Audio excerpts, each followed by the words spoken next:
Nih ya, jadi Mas, kita kan sebenarnya ngobrol aja nih. Ya, udah ya, udah live ya? Udah.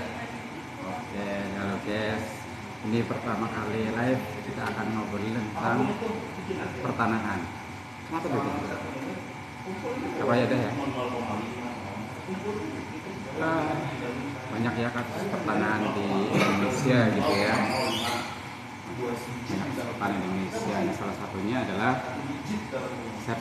sertifikat ganda nih Mas. Sertifikat ganda kan pasti orang-orang pada bertanya-tanya, kok bisa ya ada sertifikat ganda gitu kan? Kan harusnya si BPN ini udah punya data ya, udah punya data, terus kok masih ada juga sertifikat? Bisa nggak tuh si BPN digugat juga? Gitu. Gimana Mas? Kalau keterkaitannya sertifikat ganda itu ya pastinya ada. Dan bagaimana sistematika cara menggugatnya? Kalau memang ada orang yang merasa itu dirugikan, ada keterkaitan. Masuk dong. Nggak apa-apa. Ini kan nggak apa-apa, ini kan kalau live tuh obrol-obrol aja. Oh ya, ulangnya aja. Iya, nggak apa-apa. Terus? Gimana tadi? Jadi kalau ada sertifikat ganda, otomatis kita yang merasa dirugikan itu bisa melaporkan. Tentunya melaporkan kepada instansi yang bersangkutan, yaitu BPN. Kenapa kok ini ada perseteruan munculnya sertifikat yang dikeluarkan oleh BPN? Kalau BPN itu, kalau menurut saya hematnya bahwa BPN itu mengeluarkan sertifikat dasarnya karena hanya material yang dilihat, permohonannya sudah komplit, mungkin dari notaris sudah komplit segala macam, sehingga dia memunculkan, dia tidak tahu bahwa material itu tidak dilihat karena ada munculnya suatu sertifikat yang lebih awal. Itu seperti itu Mas. Itu nggak ada pemalsuan ya, maksudnya dari notaris itu? Sejauh ini sih BPN tidak pernah mengatakan bahwa saya itu membuat ini memang sengaja ya, nggak mungkin lah seperti itu. Tapi yang jelas karena formil itu yang dia dasar untuk pembikinan hanya sifatnya. Maksudnya formil apa sih? Formil itu hanya data-data saja, data yang sudah komplit. Kayak seandainya seseorang membuat KTP, kalau memang KTP yang dimintanya misalkan domisili segala macam, RT, RW, semuanya data dukungnya sudah oke, ya dibikinkan dari kelurahan tentunya seperti itu. Seperti halnya seperti permohonan sertifikat. Maksudnya waktu dimintakan permohonan ke BPN tuh bukannya di sana harusnya udah ada datanya ya? Itu yang tadi saya katakan, dia hanya melihat formil. Kalau dia melihat material, misalkan iya. Kalau dia melihat materialnya, istilahnya bahwa ini akan dilihat bloknya di mana, pengukurannya di mana. Apakah ini udah dibikin atau belum? Ya, yang penting data-datanya sudah komplit, itu ada pengantar dari notaris, pernyataan tidak sengketa, penguasaan fisik secara sporadik, ya pasti akan dibikinkan. Oh gitu ya. Gitu ya Mas? Yeah. Maksudnya BPN itu membuat yang penting udah ada data dari bawah gitu ya? Dari data-data yang diminta tanah, ada gitu ya? Iya, data-data yang diminta sesuai dengan ketentuan permohonan alas hak. Alas hak itu ada alas hak yang sifatnya ini kan sertifikat, jadi alas haknya itu mungkin akte jual belinya sudah ada, pernyataan tidak sengketa sudah ada, terus pengukuran sudah ada, mungkin itu setelah pengukuran diregister, sudah diregister nanti diumumkan. Kalau memang diumumkan dalam kurun waktu 3 bulan tidak ada komplain, tidak muncul sertifikat. Terus bagaimana kalau memang muncul sertifikat itu, permasalahannya orang itu menganggapnya hal ini timpang atau overlap kepemilikan,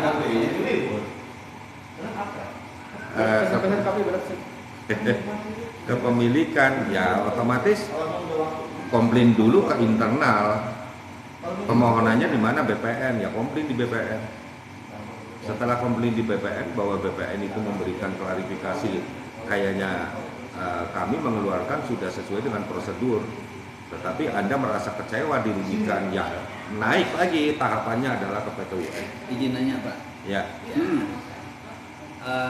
Data dari tadi Bapak menyebutkan adanya data kan. Klasifikasi data yang dibutuhkan oleh BPN itu apa aja? Ada yang dibutuhkan oleh BPN untuk menerbitkan sebuah sertifikat tanah. Kan ada klasifikasinya itu.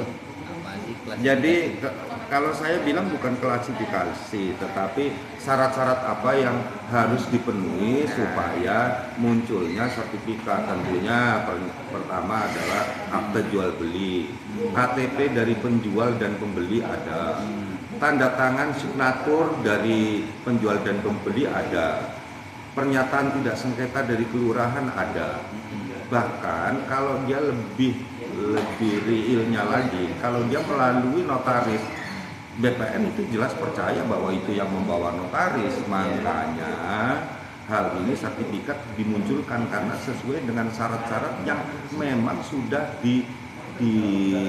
diatur dalam ketentuan permohonan alas hak tanah ke sertifikat, dari akte jual beli ke sertifikat. Itu saja. Kita lanjut ini Pak, ketika ini udah terjadi sertifikat gandanya, itu bagaimana masyarakat dalam melakukan protes terhadap sertifikat ganda itu, melakukan pembatalan terhadap sertifikat ganda? Kalau untuk melaksanakan pembatalan kita ke internal dulu.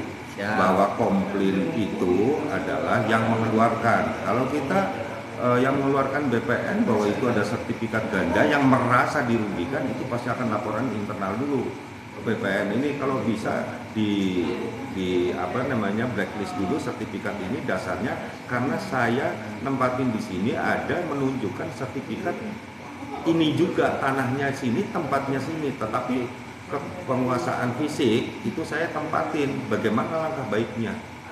Apakah itu di kantor yang bertempat di kabupaten kota atau di kantor wilayahnya Pak? Dia kan ada struktur juga. Kalau BPN itu, kalau misalkan wilayah itu per wilayah. Kalau misalkan wilayah Jakarta Selatan ya BPN Jakarta Selatan, pusat ya pusat. Kalau memang di provinsi, dia wilayahnya masuk dalam kategori provinsi yang terdekat, ya di provinsi, BPN provinsi. Itu kan ada pertanyaan juga ya. BPN itu bisa dituntut? BPN bisa dituntut, tapi yang jelas penuntutan itu terkait ganda-ganda bisa aja. Yang namanya gugatan PT UN itu kan bisa seorang itu memohon atas dasar ketidakpuasan munculnya suatu sertifikat atau yang dikeluarkan oleh institusi pemerintah, itu bisa digugat. Ke mana? Iya, ke pengadilan, pengadilan PT UN, Pengadilan Tata Usaha Negara. Bagi yang merasa kalah kan, yang bukan kan misalkan ada ganda nih, ganda si A ada sertifikat 2 ganda. Kalau nggak salah saya pernah dengar kita mengajukan permohonan ke BPN untuk mencabut salah satu yang ke kepala BPN untuk mengkaji ya, sebenarnya mana sih yang asli gitu. Nah, yang asli gitu kan. Cuma kan saya nggak ngerti nih, pasti ada masyarakat yang tidak puas gitu, makanya dia pengen mungkin sedikit BPN menjelaskan ya Pak ya, terkait apa yang menambahkan dari Pak Setio sampaikan barusan. Ada proses internal di dalam tubuh BPN itu sendiri yang dikatakan Setio barusan. Diajukan dahulu ke BPN, nanti kepala BPN, kepala kantornya akan memasukkan itu ke dalam wilayah sengketa. Ada namanya bagian sengketa tersendiri ya Pak Setio. Iya. Setelah keluar hasil dari sengketa itu, baru nanti ketika tidak puas juga masyarakat atas putusan BPN, barulah itu meloncat ke betul ya Pak ya? Ya, seperti itu. Jadi mungkin saya akan terangkan bahwa kalau ada salah satu orang yang merasa dirugikan atas dasar munculnya sertifikat ganda, itu bisa mengadukan komplain kepada BPN itu sendiri. Ya. Setelah BPN memberikan suatu surat, bukan putusan Pak, surat itu bahwa sertifikat nomor 2 misalkan muncul ada sertifikat nomor 3, namun demikian sertifikat itu tempatnya fisiknya sama dengan sertifikat nomor 2. Nah itu yang merasa dirugikan, itu nanti akan bisa mendapatkan surat dari rekomendasi lah dari BPN setempat bahwa tanah ini memang ada overlap kepemilikan. Nah kalau memang tidak penyelesaiannya itu tidak bisa diselesaikan secara baik, tentunya itu BPN bisa diajukan ke ranah PT UN. Itu. Pasti saya mau nanya terkait orang sudah buat sertifikat nih Mas Jo. Iya. Terus Saya mau nanya Pak Setio terkait orang sudah buat sertifikat. Terus saya ini ternyata pajak PBB-nya nggak timbul Mas Setio tuh. Itu kenapa tuh Mas Setio? berarti ini beda masalah yang tadi ya. Beda lagi nih. Iya. Sertifikat sudah muncul, tapi PBB Kan itu kan dia bayar pajak penjual Karena masih pembeli. orang lama. bukan lah PBB, gitu. SPPT kali Iya, ya. kan udah buat tuh. Ternyata pas udah selesai itu kan timbul tahun berapa kan timbul pajaknya tuh, tapi nggak timbul tuh. Gimana? Masih orang lama lah gitu ya pajaknya. Masih orang lama kok tidak Udah timbul. pasti Ada kan udah balik nama. Itu kan Belum, kalau sertifikatnya pembeli. sertifikatnya udah balik nama. Udah. Hanya pajaknya nggak balik nama Nggak itu timbul. maksudnya. Ya. Nggak timbul. Jadi begini, kalau memang ada sertifikat sudah atas nama si A, maka SPPT-nya itu beberapa tahun tidak muncul. Makanya kalau bisa sertifikat itu difotokopi, sertifikat asli dibawa di kantor pajak Pratama di wilayah setempat untuk mengetahui bahwa ini loh saya pemiliknya, supaya nanti akan disurvei, dilihat kembali fisik sama bangunan. Apakah ini bentuknya hanya sebatas tanah, apakah ini bentuknya ada bangunannya. Nah untuk menimbulkan itu berarti nanti saya bayar pajak penjual lagi dong, nggak gitu nggak? Tidak, kan Balik nama aja ya. balik nama, karena sertifikat itu kan sudah memenuhi unsur dia itu perolehan hak atas tanah sudah bayar pajak. Kalau waris perolehan hak atas warisnya sudah bayar pajak, makanya muncullah itu sertifikat. Apa yang disampaikan oleh Bang Jack itu, kalau memang itu SPPT tidak muncul, setidaknya sertifikat itu dibawa ke kantor pajak Pratama setempat untuk dimohonkan Wajib pajak. pajak SPPT itu. Biasanya itu mengetahui lurah setempat itu Pengantar ya. pengantarnya. Kalau saya pernah ya dulu mau balik nama pajak itu ke Pak RW, tapi sampai sekarang akhirnya Pak RW-nya nggak tahu deh, nggak ngelanjutin mas. Nah, Maksudnya apa dia yang ngurusin waktu itu kan Pak RW, mengantarnya RW apa langsung kelurahan? Dia kalau kelurahan RW dulu ya, RT RW ya. kalau mau ke kelurahan Yang balik nama otomatis tadi. kita RT RW dulu, apalagi ini mengenai SPPT kan pajak. Apakah betul-betul dia memiliki sertifikat dan domisili di situ, atau dia itu sebatas mengontrakkan. Jadi itu pengantar itu akan menunjukkan bahwa oh ini pemiliknya, oh ini ditempatin sendiri, jadi ada kejelasan. Maka pajak itu akan mengeluarkan setruk SPPT yang terbaru. Nah, yang belum kebayar tahun-tahun lalu otomatis itu rekapnya akan dimasukin Bang Jack. Misalkan 1 tahun, 2 tahun, 3 tahun, rupanya itu harus dibayarkan dulu gitu. Pak Kris, monggo. Ya, kita lagi like Kan TikTok. artinya Ya ngikutin perkembangan zaman. Oke, iya menarik. Menarik emang Tapi ini. maksudnya masalah nggak? Kalau nggak Makanya saya balik nama, tadi penekanannya nggak balik nama ini. SPPT. Iya. Barang siapa memiliki sertifikat, dia SPPT belum bayar sampai 20 tahun tidak masalah. Ketika Yang penting dibayar ya. Tidak, misalkan ini saya sampaikan bahwa kalau ada orang memiliki sertifikat tetapi SPPT-nya nggak bayar sampai 20 tahun, Oh, itu tidak kena denda atau sanksi. Hanya ketika dia itu mau pindah waris, turun waris, atau penjualan, maka SPPT, PBB itu harus dibayarkan sebelum dibagi. Karena itu pajak negara yang harus diselesaikan dulu. Kewajiban pajak tertinggal. Kewajiban.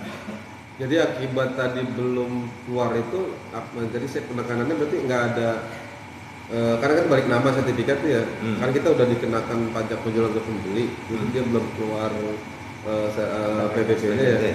Artinya kita nggak usah bayar itu lagi ya, nggak usah bayar pajak penjualan pembeli lagi. Enggak, itu ya? perolehan hak kan akte jual beli. Barang siapa mau naik kepada sertifikat itu perolehan hak atas tanah, pajaknya sudah terbayar. Udah pasti Sudah. udah pasti include itu ya. Sudah. Iya. Oke. Nah juga sih. Cuma kalau saya sih membayangkan ya kayak yang banyaknya sertifikat ganda itu bikin masyarakat tuh apa ya, trauma gitu. Iya nggak sih, trauma punya tanah gitu kan. Ada tuh beberapa teman saya tiba-tiba punya tanah, tiba-tiba dia udah diakuin orang gitu. Gimana tuh kalau kayak gitu-gitu Mas? Jadi ada beberapa beli di mana nih, di Cengkareng itu pernah tuh. Beberapa kemudian tuh udah diakuin orang lain. Enggak apa, karena harusnya yang teliti apanya Mas Nio. Jangan-jangan pas belinya dia belum sertifikat atau tanah ini ya, tanah apa namanya? Jadi kalau saya memberikan saran kepada orang yang ingin atau mau membeli tanah, syarat-syaratnya itu tentunya ya harus teliti. Ya, teliti yang bagaimana kalau orang yang tidak tahu paham tanah. Makanya saya kasih tahu bahwa yang pertama adalah dilihat suratnya. Surat itu ada macam-macam. Ada surat yang masih girik yang belum terbagi. Ada surat yang itu bentuknya akte jual beli antara orang dengan orang. Ada surat yang sifatnya sertifikat. Terus pengecekannya kalau girik bagaimana? Kalau girik ke kelurahan, apakah betul-betul girik atas nama ini dan ini ahli warisnya dan bisa dipisahkan. Kalau misalkan akte jual beli ini betul-betul enggak, ceknya kemana akte jual beli? Akte jual beli adalah kepada notaris. Nah notaris itu di situ ada C atau persil akte jual beli. Persil itu harus dicek kebenarannya di kelurahan. Sesuai enggak antara persil ini dengan fisik serta akte jual belinya. Lalu kalau sertifikat, perlu enggak sertifikat? Kalau sertifikat tidak perlu. Perlunya sertifikat itu dicek nomor sertifikatnya di BPN. Itu saja. Sertifikatnya nomor BPN ya? Iya. Sedangkan kalau tadi kayak akte jual beli itu di kelurahan ya? Kelurahan. Persil apa sih? Kalau akte jual beli, persil itu kalau yang sekarang itu adalah letter C. Letter C itu letter C sama itu? Beda. Beda. Kalau persil itu intinya letter hamparan tanah dan terbaginya bloknya melalui persil. Nah, kalau yang tadi Pak Daryadi mengatakan bahwa akte jual beli itu ceknya kemana? Ke notaris. Setelah notaris mengatakan bahwa PPAT ini ya? yang membuat PPAT, lalu di situ kecamatan ya Mas? Di kecamatan di kelurahan? wilayah, PPAT wilayah. PPAT itu ada dua, PPAT sementara adalah camat, PPAT tetap adalah notaris. Nah, setelah itu dilihat akte jual beli, di situ ada tertera bahwa tanah ini adalah hamparan dari dasar C desa nomor sekian. Itu harus dicek ke desa. Nah, kalau dicek ke desa tidak ada, maka akte jual beli itu saya nyatakan atau menurut pendapat saya itu sudah tidak benar. Jadi jangan beli. Jadi saya sarankan kepada teman-teman atau rekan-rekan yang mau beli tanah harus dicek seperti apa yang saya sampaikan. Poin girik adalah akte jual beli atau sertifikat itu ceknya berbeda-beda. Jadi kalau mungkin sedikit menambahkan, ya kepada masyarakat yang akan menguasai sebuah tanah atau membeli sebuah tanah atau menghaki sebuah tanah, ya harus mencek dahulu data yuridisnya dan data fisiknya. Data fisik apa? Status tanah itu bagaimana fisiknya? Apakah sudah dikuasai orang atau tidak? Masyarakat harus Ngeceknya di mana? BPN? cek di pemerintahan setempat. Pemerintahan Pemerintahan setempat, apakah itu ada penguasaan oleh orang lain, Kelurahan ada atau bangunan, kecamatan. apakah bangunan itu permanen atau tidak, itu perlu pengecekan. Itu data fisik namanya. PN itu pun akan melakukan itu juga karena ada pembuatan surat ukur nantinya. Kalau data yuridis itu yang disebutkan atau dirincikan oleh Pak Setio barusan. Data yuridis itu ada hasilnya, ada surat giriknya, ada sertifikatnya. Itu yang saya bisa tebak. Ada? Oke. Segitu aja ya. Ya. Oke teman-teman, silahkan yang mau nanya bisa komen di kolom komen ini. Jadi yang Bang Cek udah paham tadi ya, yang apa Udah. namanya SPT ya? Ya, SPT. SPT itu dia harus diurus ya Mas, maksudnya kan nggak Ya, harus otomatis timbulin sendiri ya? pajak kali ya. Nggak otomatis nanti balik sendiri nggak ya? Nggak bisa. Kalau nggak diurus ya sampai kapanpun dia itu tidak akan ini. Jadi kalau misalkan dia punya sertifikat pembayarannya masih SPPT orang, nggak masalah itu. Tapi situ kalau udah memohonkan atau dasar kepemilikan, maka SPPT itu akan dirubah. Jadi situ akan membayar yang sudah terlambat berapa tahun Anda baru munculkan. Kalau masih nama orang lain yang lama, kita bayar nggak apa-apa kan? nggak masalah. Tapi kalau udah jadi AJB kan udah balik nanti Mas. Belum tentu.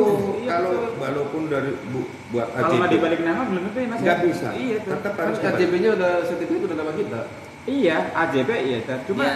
SPPT-nya beda, nggak balik nama kan seperti itu. Maksudnya itu rata-rata kayak gitu. Pertanyaan saya kan kalau itu masih orang Ada- lama kan, tetap kita bayar, nggak apa-apa kan? Iya, Yang ada penting- begini. Nanti kalau pas kita mau balik nama kan udah yang baru gitu bayarnya ya. Ada begini, orang beli dari tanah sedesa, maka munculnya setelah jual beli itu adalah muncul akte jual beli.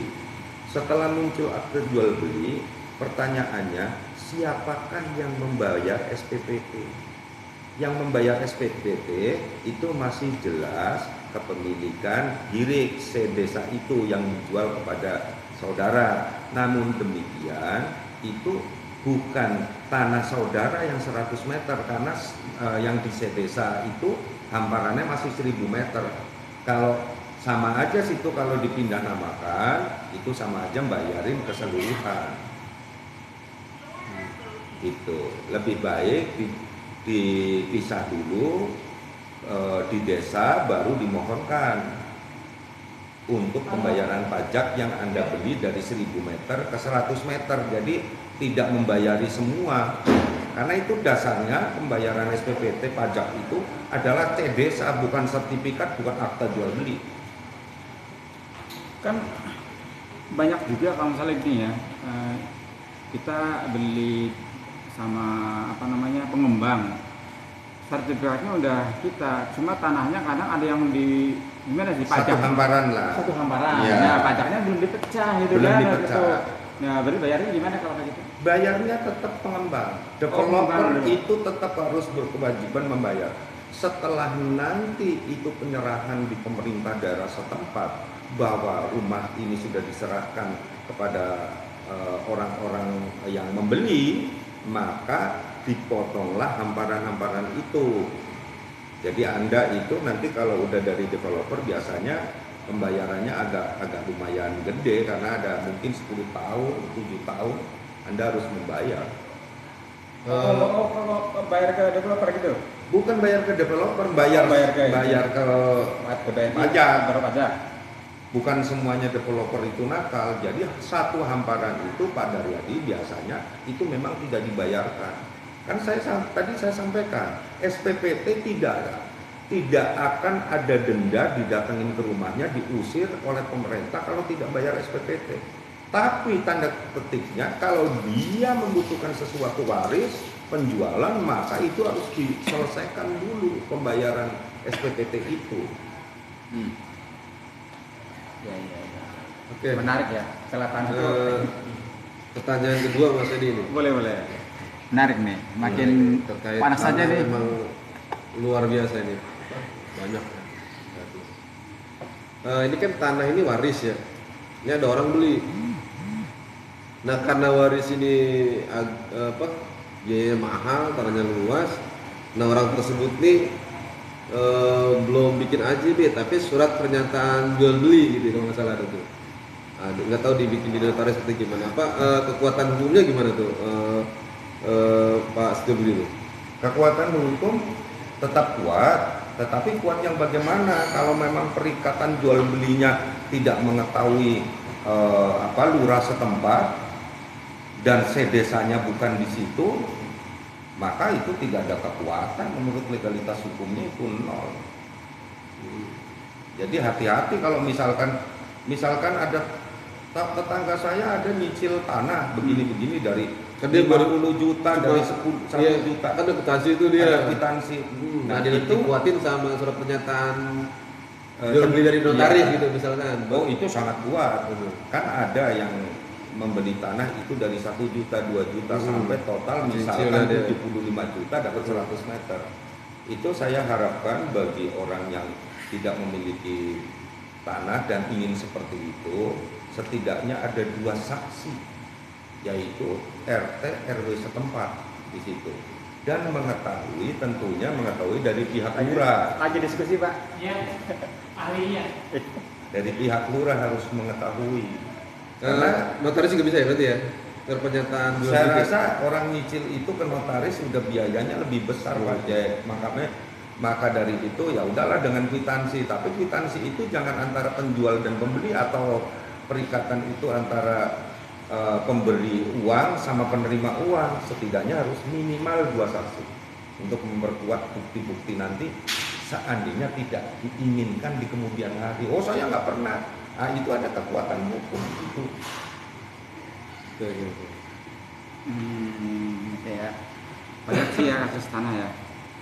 Nah, kalau gini Mas, misalkan saya tuh punya tanah 500 meter nih di pinggir kali gitu ya.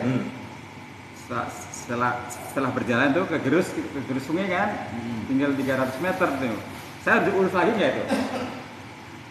Bayangannya berarti 200 meter hilang tuh, kena kali.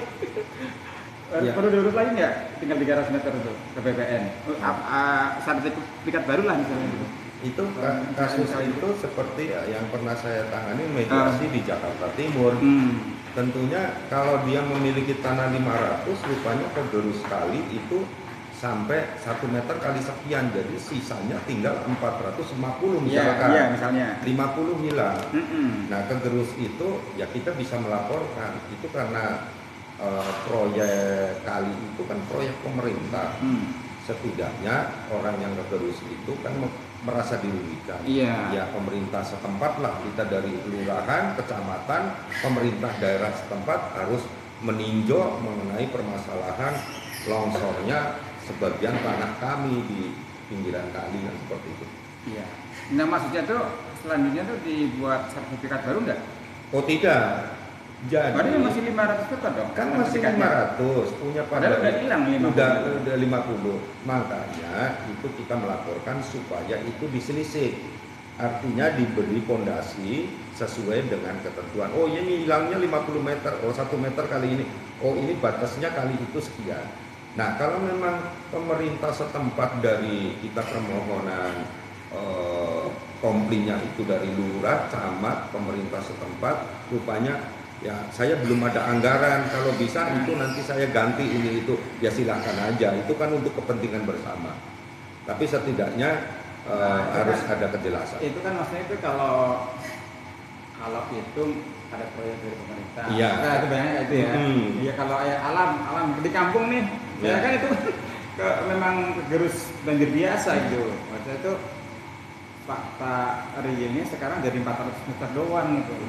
Kalau perlu di sertifikat baru nggak ukur baru gitu?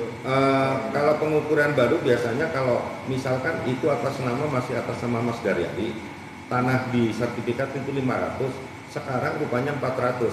Kecuali Mas Daryadi mau jual kepada Pak Jack, maka itu sertifikat itu harus dirubah karena ada pengukuran fisik.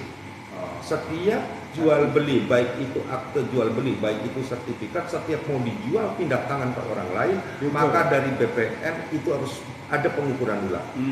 Kalau udah nggak sesuai dengan sertifikat yang lama, Iya, itu dibuat lagi. dibuat kembali. Oh, gitu ya.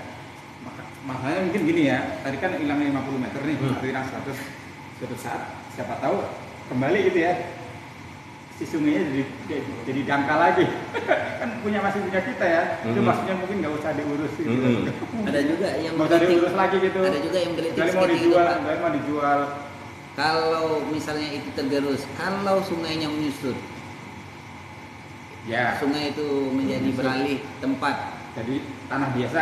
jadi tanah biasa, Iya. itu bagaimana? Kan batasnya dahulu berbunyi adalah sungai.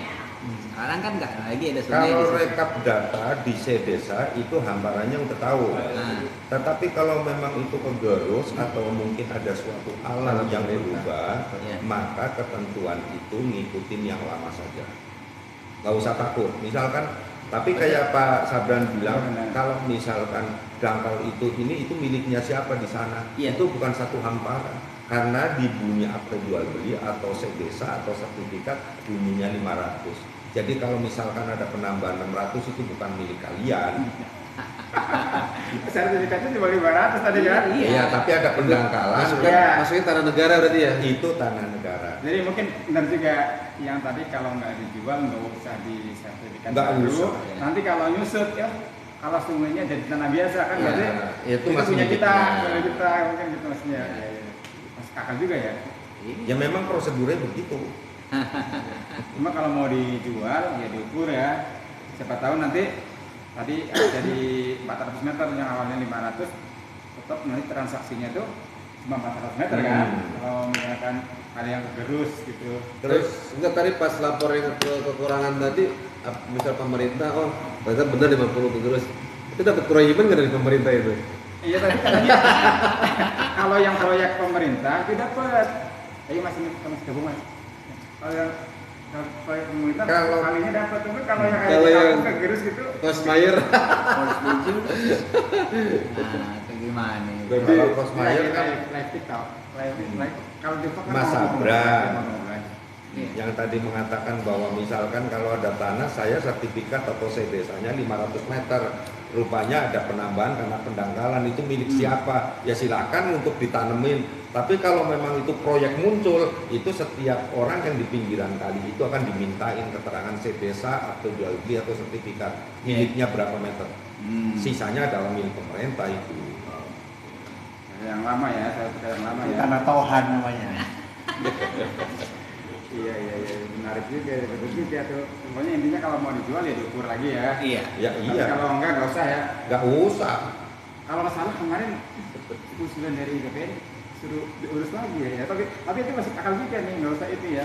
Kalau nggak mau dijual gitu. Kalau nggak mau dijual kan seperti pajak saya tadi sampaikan, nggak usah bayar pajak 20 tahun juga nggak apa-apa. Tapi nanti pada saat Anda itu mau menjual hipotek apa sertifikat tanah itu, maka Anda harus wajib membayar dulu. Kalau enggak perolehan hak atas tanahnya itu tidak akan muncul. Notaris pun tidak akan berani mengenai hal itu. Itu istilahnya pajak terhutang ya Pak ya? Iya, pajak terhutang.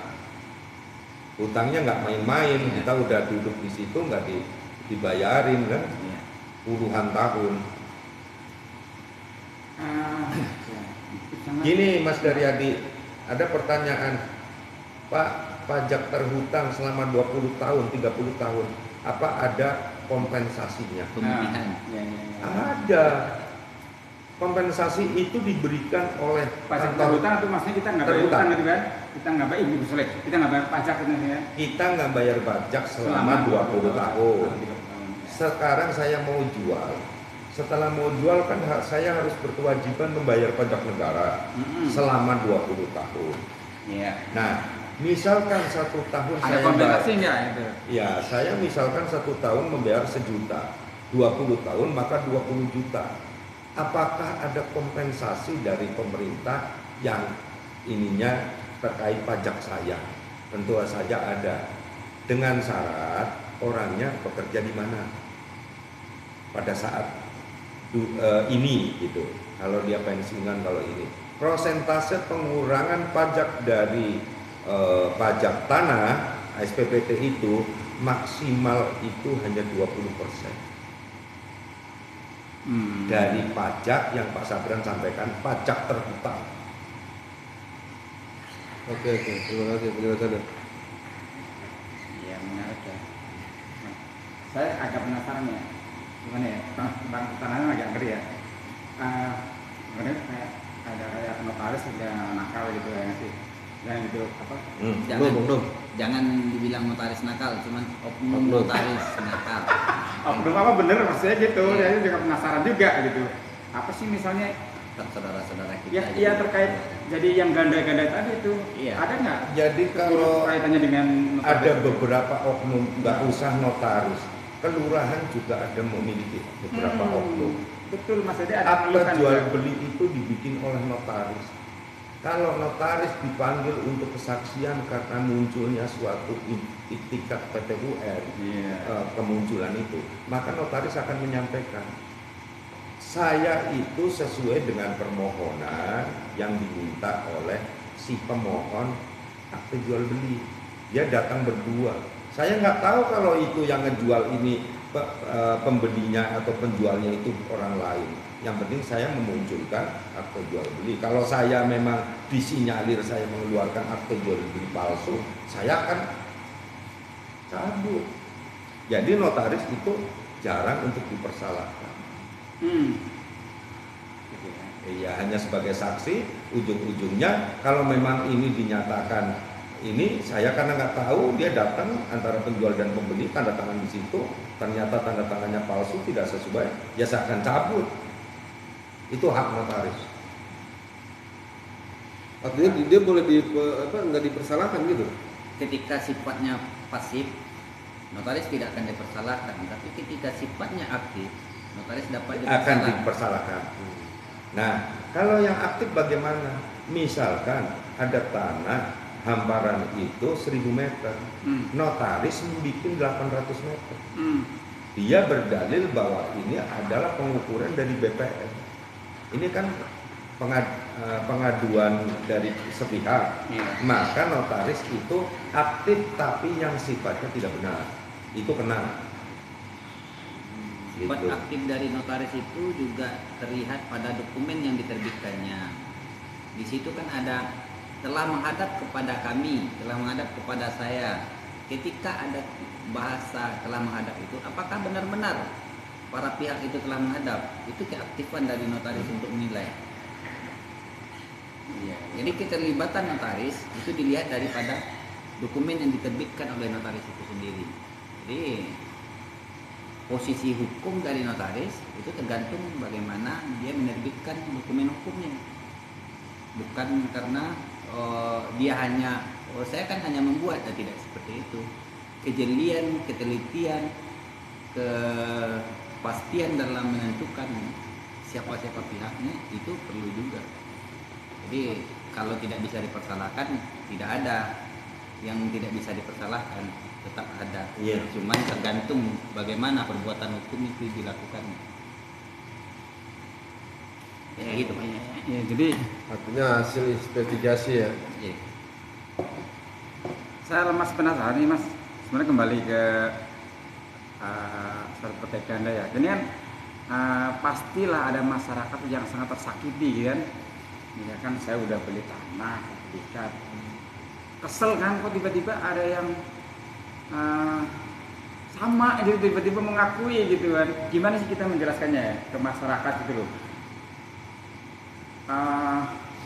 Bisa terjadi gitu loh, maksudnya bisa terjadi seperti itu gitu loh. Nah kan saya sendiri kan was-was juga kadang-kadang kan was-was, misalnya jangan-jangan tiba-tiba ada yang ngakui tanah itu tanahnya dia gitu kan. Oh bisa terjadi gitu. Pencaplokan. Maksudnya gini, misalnya tanggalnya saya dulu, waktu orang yang kedua ini berusaha sertifikat, bukannya dia harus ngurus ngukur tanah juga kan. Nggak ngukur berarti kan kalau gitu. Kalau ada yang baru nggak ngukur tanah itu kan itu di rumah saya misalkan tanah. Jadi gini Mas Dari, Misalnya gitu. setiap jual beli walaupun itu sudah bersurat, apakah itu sertifikat, apakah itu akta jual beli, atau itu masih hamparan sedesa, itu tetap diukur. Tapi kalau sedesa itu yang mengukur bukan dari BPN. yaitu yang mengukur adalah dari kelurahan, tapi registernya nanti ditandatangani lurah untuk disepakatin oleh register di BPN. Beda dengan akte jual beli. Nah, kayak Mas Daradi tadi menyampaikan bahwa kok banyak orang membuat sertifikat merasa sedih ini itu, karena hal ini memang harus memahami. Kalau mau beli syaratnya harus mengetahui fisiknya di mana, harus diukur, harus mengetahui dasarnya tanah itu. Kalau sertifikat tentunya di situ dari C-desanya, terus akte jual beli juga C-desanya kita lapor ke desa dong. Kalau nggak lapor ke desa, main percaya aja sama maklar tanah ya kita habis, bisa dibohongin. Biasanya kadang-kala orang beli tanah nggak mau ribet, udahlah saya suruhan sama Anda aja, padahal itu oknum kan, dibikinnya hamparannya berbeda C-desanya. Ya sudah, dia memiliki tanah tapi tidak bisa ditempatin karena hamparan C-desanya udah berbeda.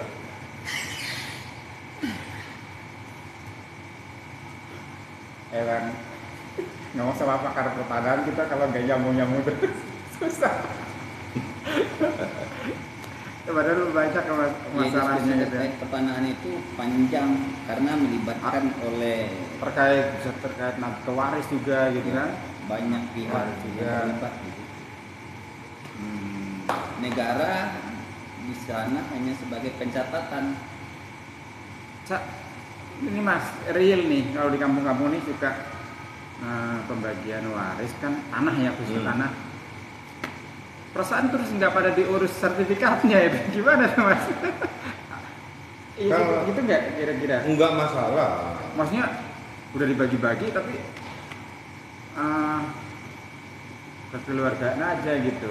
Enggak masalah. Itu ini Pembagian waris berbahaya nggak itu? enggak bahaya. Maka permohonan waris itu kalau memang sudah dibagi, budal waris terbagi, misalkan anaknya 5 dibagi rata 5 lah, misalkan 100 meter 100 meter. Itu mengetahui lurah saja di bawah tangan, tetapi dia memiliki kekuatan, ada saksi.